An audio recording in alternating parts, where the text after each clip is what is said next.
काय आय सहल जाणार आहे आमची. गुरुजींनी 100 रुपये भरायला लावले.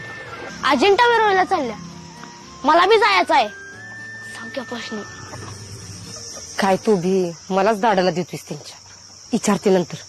का पुस्तक हातात घेऊन माहितीये का अभ्यासाच्या नावानं कायम बोंबा बोंब चालल्यात सहलीला. पैसे काय झाडाला लागतात काय तिकडे राबा जाऊ म्हणजे कळतंय.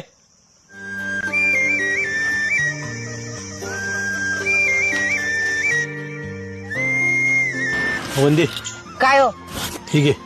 अहो मला कशाला पैसे दिलायचा. अगं ती विजयच्या शाळेत भरायचंच नव काय कुठे जाणार आहेत ती भरून टाक म्हणा त्याला. अहो मग तुम्हीच द्या की त्याला. नको मला कामावर जायचंय दे तूच तू. आणि त्याला काय बांधून बिंदून द्यायचं असलं तर दे.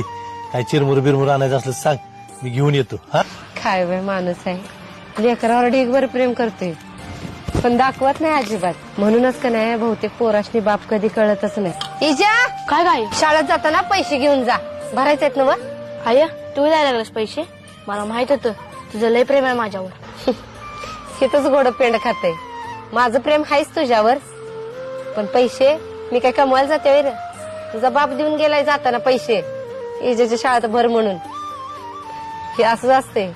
बाप प्रेम करत असते पण ती कधीच पोराशने दिसत नसते. पोरांना नुसता कठोर बाप दिसला पण पोरांसाठी तडपडणारा त्याचा आतड तुटणारा बाप कधी पोरांना दिसलाच नाही. कारण बापाने कधी दाखवलाच नाही. पोरांच्या तोंडावर फाडफाड बोलायचं आणि मागणं पोरांवर जीवापाड प्रेम करायचं आणि त्यांची काळजी घ्यायची. हेच असतंय बापाचं आतड.